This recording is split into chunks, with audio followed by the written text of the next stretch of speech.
নমস্কার বন্ধুরা, আলপনাস কুকিং স্টাইলে আপনাদের সবাইকে স্বাগত। আজকে পটলের খুব সুন্দর একটা রেসিপি নিয়ে এসেছি।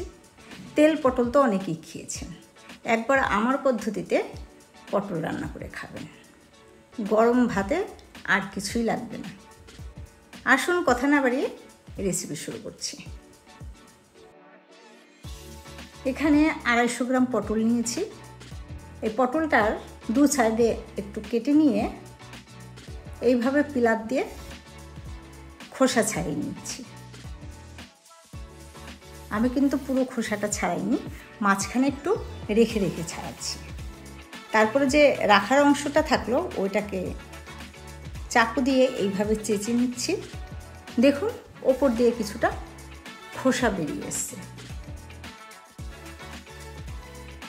পটলটার খোসা ছাড়িয়ে নেবার পরে দু সাইডের মুখে কেটে নিচ্ছি। প্রথমে এইভাবে কাটলাম, পরের সাইডটাকে অপোজিট সাইডে কাটবো। তারপরে পটলটাকে ভালোভাবে ধুয়ে নিয়েছি।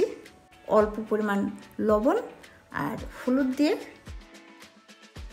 মাখিয়ে নিলাম।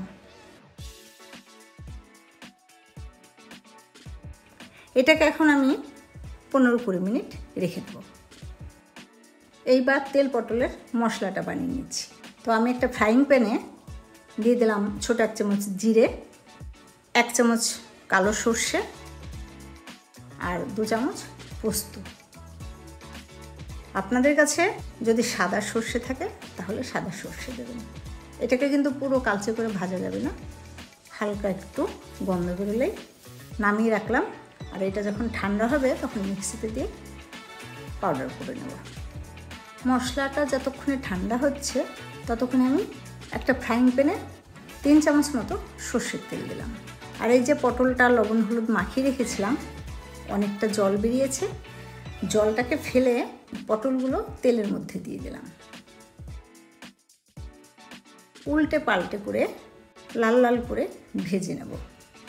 পটলটা যতক্ষণে ভাজা হচ্ছে এইদিকে মশলাটা ঠান্ডা হয়ে গেছে। এটা মিক্সচার জারের মধ্যে দিয়ে দিলাম। এখন এইগুলোকে একটু ড্রাই পাউডার করে নিচ্ছি।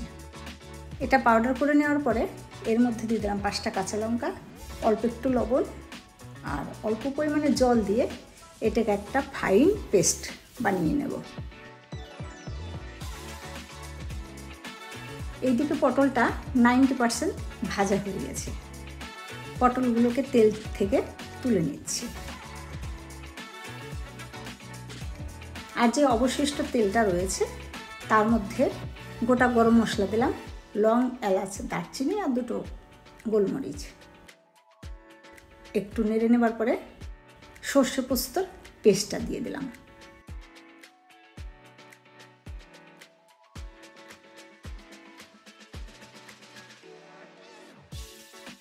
আর মিক্সিটা ধুয়ে কিছুটা জল দিয়ে দিলাম। এখন এটাকে ভালোভাবে মিশিয়ে নিচ্ছি।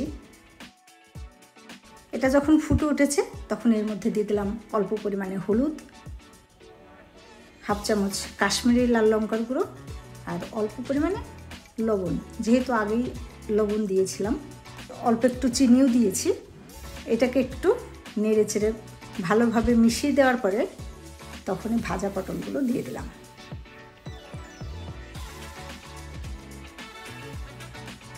ভাজা পটলগুলো দিয়ে ভালো করে মিশিয়ে নেওয়ার পরে এটাকে ঢাকনা দিয়ে ঢেকে দিচ্ছি।